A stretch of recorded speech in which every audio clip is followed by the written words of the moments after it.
الحمد لله الذي هو مصرف الأيام والدهور ومجدد الأوقات والأعوام والشهور الذي خلق الموت والحياة ليبلوكم أيكم أحسن عملا وهو العزيز الغفور أحمده وأشكره وهو المحمود المشكور والصلاة والسلام على من لا نبي بعده الذي أدى الأمانة وبلغ الرسالة ونصح الأمة وكشف الله به الغمة وتركنا على محجة بيضاء ليلها كنهارها لا يزيد عنها إلا هالك.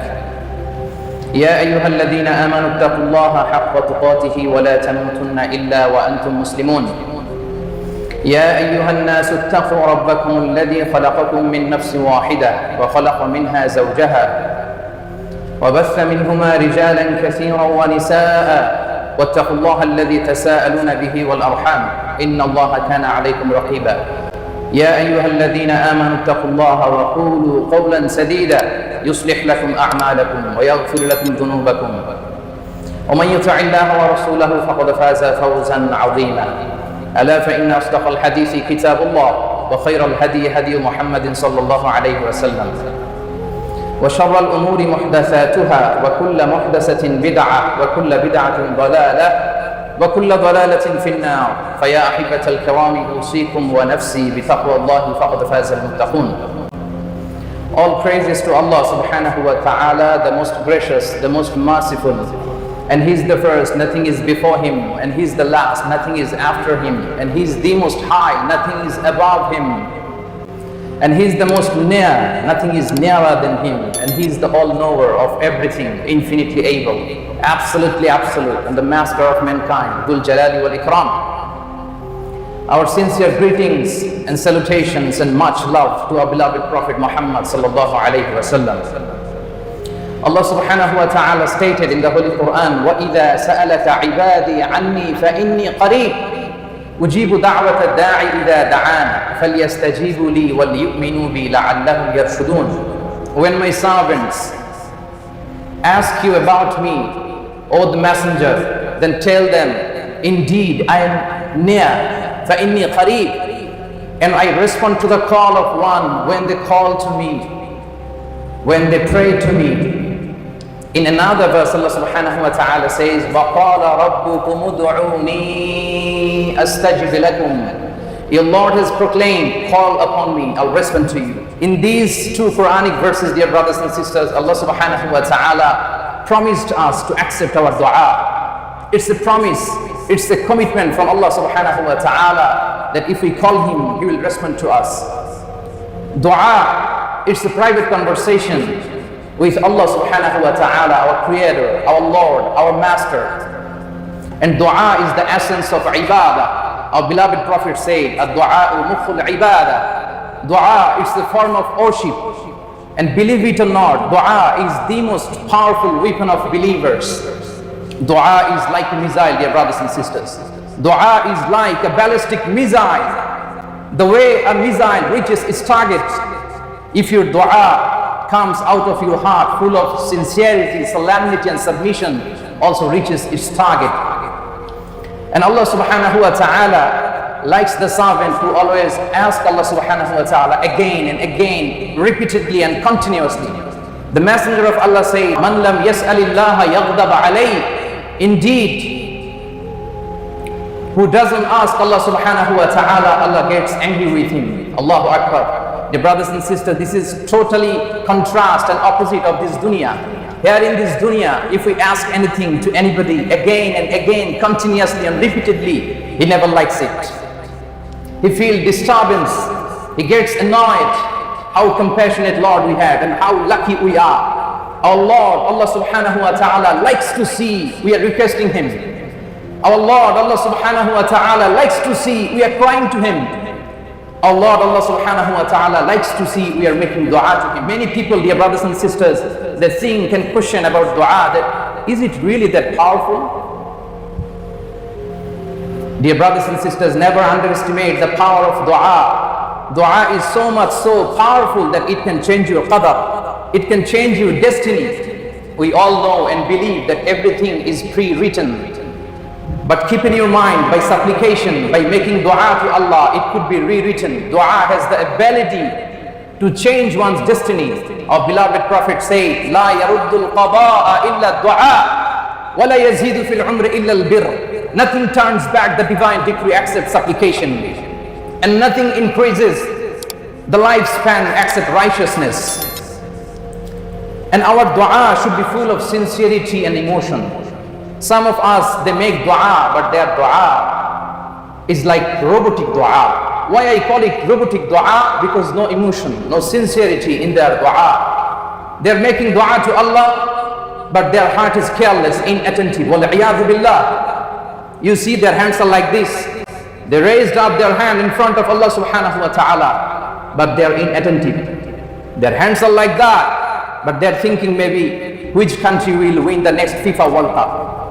Their hands are like that, but they're thinking other issues. Wal-iyadhu billah. Do you know what our beloved Prophet said about these people? He said, Udu'u Allah wa antum muqinuna bil ijaba. Supplicate to your Lord as if you are being answered. You are oversure that you will be answered. And then he said, وَعْلَمُوا أَنَّ اللَّهَ لَا يَسْتَجِيبُ دُعَاءً مِنْ قَلْبٍ غَافِلٍ لَهُ. And know that Allah subhanahu wa ta'ala, He doesn't respond to the supplication, to the dua that comes from careless and inattentive heart. So please be attentive in your dua. Make dua with full of sincerity and submission. And one of the way to show your sincerity is crying during dua, if possible. It's highly recommended. Crying during dua can remove your all sins. Crying during dua can save you from the blazing fire of Jahannam. Crying during dua can shade you under the throne of Allah, under the Arshullah. Crying during dua can make you so closer to Allah subhanahu wa ta'ala. It shows you humility. It shows you helplessness in front of Allah subhanahu wa ta'ala, as well as it shows your seriousness of your request to Allah subhanahu wa ta'ala. So if possible, during dua, please try to shed some tears, dear brothers and sisters.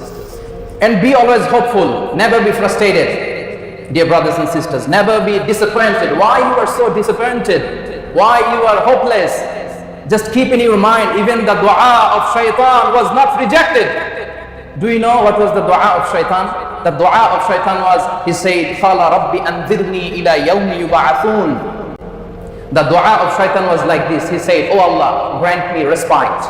Oh Allah, give me a chance till the day they shall be resurrected. Allah said, okay, you are granted respite. Your appeal, your dua is accepted. So the dua of shaitan was accepted. So why Allah subhanahu wa ta'ala won't accept our dua, dear brothers and sisters?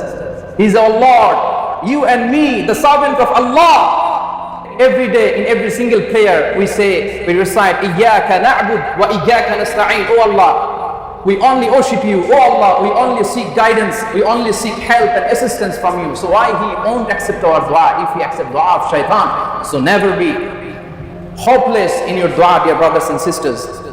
And asking dua from others is sunnah.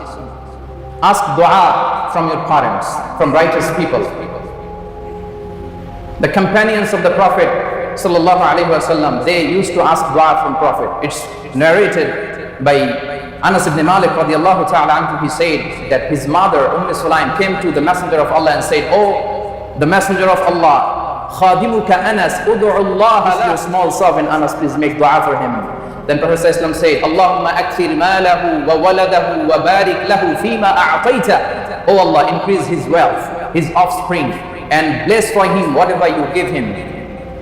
And not only this, dear brothers and sisters, our beloved Prophet Muhammad sallallahu alayhi wasallam, he himself used to ask dua to the companions. Subhanallah bihamdi. Once upon a time, it's reported by Umar radiallahu ta'ala, he said, once upon a time, I came to the Prophet and sought permission for Umrah. He gave me permission. Then just before my travel to Umrah, he said, La tansana ya ukhayya min du'aik. Our beloved Prophet said, Oh Umar, you are going to Umrah? La tansana min du'aik. Don't forget my name in your supplication. Allahu Akbar. So when somebody goes to Hajj or Umrah, what do you say? Please brother, keep my name in your prayer. Please make dua for me. It's sunnah, dear brothers and sisters. So ask dua from your parents, ask dua from righteous people, ask dua from shuyukh, even you can ask dua from your friends and family, dear brothers and sisters. And dua is an art, for sure. I'm telling you, dua, it's an art. You need to know how to ask, you need to know when to ask to achieve the most of the blessings and grants from Allah subhanahu wa ta'ala. You need to use the proper timing, you need to know when to ask. And believer, they never work hard. Believers, they work smart. Let me share with you an example of working smart. It's an oral transmitted story of a person who went to Mecca for Hajj. And during his tawaf around the Kaaba, he got a chance to make dua in multazam. Do you know what is multazam? Multazam is known as a place of clinging. Our beloved Prophet, he used to cling his body to this part of Kaaba, multazam, and used to ask dua to Allah. And the dua in multazam is accepted for sure. It's a 2-meter wide area between the door of Holy Kaaba and the black stone corner, Hajjul Aswad corner. But it's quite tough to reach at the place of multazam because of huge crowd. But the person was very lucky. He managed to reach at multazam. And he see people are crying and making dua to Allah. Oh Allah, forgive me. Oh Allah, grant me blessings. Oh Allah, grant me righteous children. Oh Allah, grant me righteous wives. Oh Allah, make me successful in my career.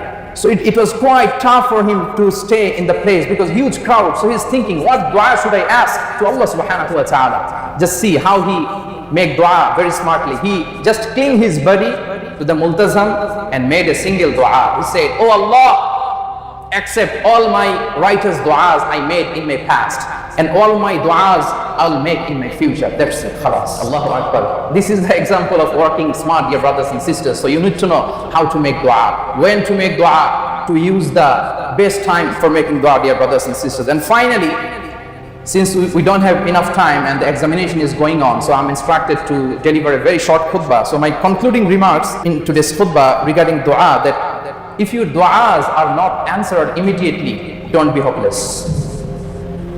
Don't be hopeless, dear brothers and sisters. Because some of our du'as become answered very quickly, and some of them, they take longer time than we expect. Basically, Allah subhanahu wa ta'ala accepts our dua in one of the 3 ways. Number 1, we make dua. Allah subhanahu wa ta'ala says, yes, accepted. Number 2, we make dua. Allah subhanahu wa ta'ala say, yes, but not now. I'll respond at the right time. Number 3, we make dua. Allah subhanahu wa ta'ala say, yes, but I have a better plan for you. Maybe in the akhirah, or maybe by granting other blessings instead of what you are asking for. Because Allah subhanahu wa ta'ala's wisdom is beyond our imagination. His wisdom is beyond our comprehension. So Allah subhanahu wa ta'ala knows the best when it is good for us, how it is good for us to have it. So if any case, in any situation, any of your du'as are remain unanswered, please be optimistic, be hopeful, be content. Indeed, Allah subhanahu wa ta'ala will respond with what is best for you, inshallah, bi'idhnillah. Barakallahu lana wa lakum fil Qur'an al-azim. ونفعني وإياكم بما فيه من الآيات والذكر الحكيم وتقبل الله منا ومنكم تلاوته إنه هو السميع العليم. أقول قولي هذا وأستغفر الله العظيم لي ولكم فاستغفروه إنه هو الغفور الرحيم.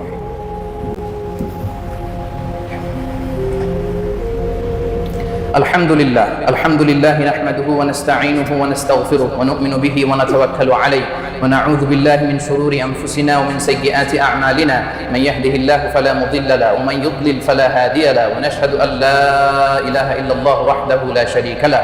ونشهد أن سيدنا ونبينا وحبيبنا وطبيبنا محمد ابن عبد الله عليه أفضل الصلوات وأتم التسليم وعلى آله وأصحابه ومن تبعهم بإحسانه إلى يوم الدين. ثم أما بعد، فاتقوا الله يا عباد الله، واتقوا يوما ترجعون فيه إلى الله ثم توفى كل نفس ما كسبت وهم لا يظلمون. اللهم اغفر لنا ذنوبنا كلها، دقها وجلها، أولها وآخرها، علانيتها وسرها، صغيرها وكبيرها، خطأها وعمدها، شركها وبدعتها، ما علمنا منها وما لم نعلم يا غفور يا غفار. اللهم لا تدع لنا ذنبا في مقامنا هذا إلا غفرته، ولا دينا إلا قضيته، ولا هما إلا فرجته، ولا مريضا إلا شفيته، ولا ميتا إلا رحمته، ولا مجاهدا في سبيلك إلا نصرته، ولا حاجة من حوائج الدنيا هي لك رضا ولنا فيها صلاح إلا وفيتها يا الله. اللهم حبب إلينا الإيمان وزينه في قلوبنا وكره إلينا الكفر والفسوق والعصيان واجعلنا من الراشدين.